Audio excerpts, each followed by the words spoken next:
Hello, I hope you're well. Welcome back to my channel and welcome to today's video, which is my January wrap up. It's been a minute since I filmed one of these and I'm feeling a little bit rusty, so bear with me, but I'm very excited to talk about the 3 books that I read in January. I know that's not an impressive number. Once upon a time, I was reading 8, 9, 10 books in a month, but considering I've been dealing with a reading slump as well as burnout, I'm happy with this number. And this channel is all about quality over quantity. That's the name of the game for me right now. But I'm very excited to talk to you about these books. So we're going to dive right in. But first, for anyone who's new to this channel, hi, my name is Brittany, and this is my channel, Literarily Smitten. I read a ton of historical fiction as well as nonfiction history books, love literary fiction, love women in translation, love me some classics, and also love me some steamy romances. So that's a lot of what you see on this channel, and if any of that sounds good to you, be sure to hit that subscribe button. So now, let's dive right in. The first book that I want to talk about is my lowest rated book of the month, which is Portrait of an Unknown Lady by Maria Gainza, whose name I am sure I am butchering because Spanish is not my strong suit. This is a work of fiction that is translated from Spanish, by the way, and this received a 2.75-star review from me. It was weird. I was reading this book and thinking, what on earth am I reading the entire time? And it's not even a long book. It's like maybe a 4-hour audiobook, something along those lines. So it is very short. It moves pretty quickly. Honestly, this might be a book that's better suited for being read physically, which I'll get into in a moment. So the premise of the book is that this unnamed narrator, who once upon a time was an art critic, takes a job and finds a work mom in this woman named Enriqueta. And one day Enriqueta tells her about this art forgery scheme and this female art forger in particular, Renee, who she used to authenticate pieces for. And our unnamed narrator decides, I'm going to hunt Renee down. But how is she going to do that? She's going to interview people who have crossed paths with Renee over the years and try to piece things together and just use the art world and everything at her disposal to do so. It is a mystery. The entire book is, working towards finding out who Renee truly is and where she could possibly be now. She kind of gives me, is it Marlene Dietrich who was really reclusive? Like, she gives me those vibes. It's either her or Greta Garbo. But regardless, she gives kind of those vibes. And the book is just, as I said, it's very weird. It's a book that had mixed media in it, I believe. And this is why I'm saying that it would probably be better as a physical book. At one point, an art auction catalog is being recited. And then there are other pieces of paper paraphernalia that I think are also being read from. And maybe the experience would be easier to follow as a physical book. But my biggest complaint with this book in particular was that it was very hard for me to follow. And also, I found myself feeling very disconnected from all of the characters in the book. You have the unnamed narrator who feels mysterious to you. You don't really know all that much about her background. I feel like she's so focused on finding out about Renee that you also don't find a ton out about her over the course of the book. And then Renee is the enigmatic, purposefully kind of mysterious being who, again, is mysterious and you don't know all that much about her. Enriqueta is there for the blink of an eye. And then all the other characters, they're really there for only a brief moment. There's really not that many characters who are present for the entirety of the book, except for the narrator and the kind of the specter of Renee, the art forger, who kind of looms large. So as someone who really loves character driven books, this just didn't do it to me. I couldn't get into the heads or become very invested in any of these characters. So it just wasn't it for me. I think if it had been a longer book, I probably would have DNF'd it, to be quite honest. But as I said, it was very, very brief. So I powered through it. But this was not a book that was particularly a favorite of mine. The next book I want to talk about is The Little Stranger by Sarah Waters, which this is the 5th book by Sarah Waters that I've read. I've also read Tipping the Velvet, Fingersmith, Night Watch, and Paying Guests. I have one more of her books from her backlist to read, which I will get to soon enough, my friends. All of Sarah Waters' books have been 4 and 5-star reads for me. They are atmospheric and gothic. The characters are rich and interesting. The writing is flawless, but they are slow burns. So if you like your instant gratification, Sarah Waters ain't for you. Unfortunately, The Little Stranger was a 3.5 for me. This was not one of those 4 or 5-star books. And I think one of the reasons is honestly, I prefer books with female protagonists. This is about a male protagonist, Dr. Faraday, which is fine. The main character is Dr. Faraday, though, and he is the son of a maid who used to work at Hundreds Hall, which is where this book is set in post-war England. Hundreds Hall is this dilapidated mansion where the Ayres family lives now. It's seen better days. They're running on fumes financially, and it's really only 3 people left in the entire family. There's Mrs. Ayres, who is really trapped in like the bygone era, the glory days of Hundreds Hall, when her husband was alive, when they would have been the toast of the town and would have just had, that upper class lifestyle that one can imagine. And then you have Roderick, who is her son. He is a war veteran who is dealing with both physical and mental scars from his service. And then you also have Caroline, his spinster sister. I hate that expression, but that is what she is in this book. She is there to take care of Roderick and to take care of her mother and, do her best to kind of keep the house going as best they can considering the current state of it. Regardless, the book is about a series of unfortunate and seemingly unexplainable events that start happening to the Ayres family and to Hundreds Hall.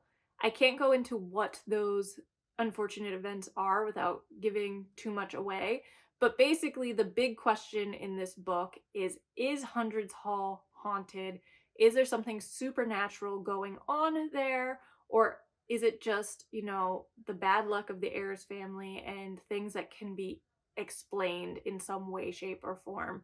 And Dr. Faraday is there because he's taking care of Roderick and taking an interest in him, as well as he occasionally takes care of Mrs. Ayres, and he, becomes sort of a fixture at Hundreds Hall. It becomes somewhere that he often visits and pays social calls. I don't know. It was a book that was interesting. As I said, it was a slow burn, very atmospheric, but I also feel like I was left with more questions than answers, which isn't necessarily an experience I enjoy with books. I like having those neat endings.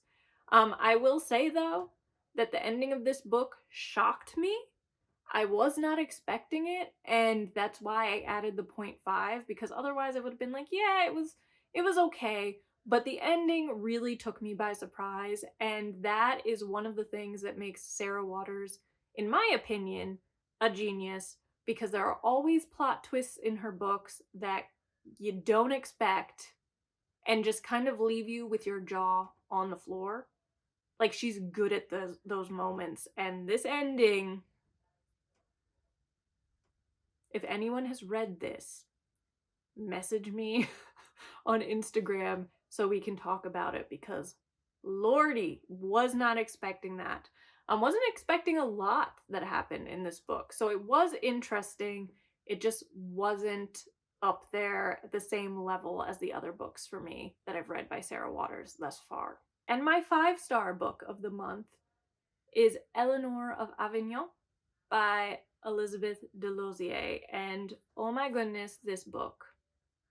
I listened to it as an audiobook on a whim, and it was chef's kiss. I will put a trigger warning here though, that this is a plague book, and I know we're about 5 years out from COVID and the world shutting down, but just want to put a disclaimer. The book is set in 14th century Avignon in France, and the main character's name is Eleanore Blanchet. She is an herbalist and a midwife, and a gifted one at that. She learned her trade from her mother, who unfortunately died in childbirth. This is a time, obviously, when women didn't have professions, but because of Eleanor's skill, she is called on by Guigo, the physician to Pope Clement, and she helps take care of Pope Clement in his illness and becomes basically Guigo's apprentice during this time. However, there are a few other things happening historically. Queen Joanna is brought to Avignon, where she's supposed to stand trial for the murder of her husband, and she is expecting, and guess who they choose to be her midwife? Eleanore. So Eleanore is taking care of the Pope, she's taking care of Queen Joanna, and in the backdrop of all of this, Avignon and many of the cities in Europe is struck with plague. And so now, in addition to looking after Queen Joanna, you have Guigo and his apprentice trying to figure out how to combat the plague, how they can save their patients, how they can protect themselves. And there's just a lot of death going on and in and around these individuals because of the plague. And because there are so many people who are terrified of what is happening, you're also having these very extreme religious views taking hold. What's the word? Very extreme sect of Christianity has decided to scapegoat anyone who is very different from them. So they are scapegoating Jews in the community. They're also scapegoating people like Eleanore, who they think could potentially be a witch. So you have political things going on, you have religious and societal things going on, you have disease, you have romance things, you have just all of these fascinating historical figures all crammed into this book, and it is absolutely breathtaking. Like, the world that is created and seeing how all of these like different pieces interconnect and create this rich tapestry of life in 14th century France is just slow clap. Slow clap. It is so good. So good. I mean, the character of Eleanore and just the depth to her, as you know, she's dealing with the grief over her mother. She's dealing with this desire to be a physician, but she's living in a world where she really can't be. She's navigating all this loss around her. She's befriending Queen Joanna and taking care of the Pope, and she has this really just sweet relationship with Guigo, the physician. And, you know, you just see her growing in her own skills. She's very unsure of herself in the beginning and just becomes increasingly more confident. It's just beautiful. And then you have all of these characters. You have the ones that are just so pure, so pure. And then you have the ones who are evil, burn in hell type characters. And then you have the ones that are kind of in the middle, where you don't know whether they're good or bad, because they do things that are both very good and they do things that are not so good and just feel incredibly human about them. But the book itself was beautiful. I will not lie. I cried. I ugly sobbed in this book. And when you ugly sob because you've become that emotionally invested in the characters, you know it's good. You know it's good soup. So if you like historical fiction, and if any of the things that I just mentioned in this time period fascinate you, I would definitely give this book a shot. I would say the audiobook too was really, really good. So yeah, those were the books that I read in January. It was admittedly a mixed bag, but Eleanore of Avignon kind of made up for it. Like, that book is living rent free in my brain. But anyway, I think this is where I'm gonna say love ya and leave ya. Hopefully you found a book or two or three to add to your TBR. But if that's the case, let me know in the comment section. Otherwise, thank you so much for watching. Don't forget to hit that subscribe button, give this video a like, and leave a comment. I'll see you next time. Bye!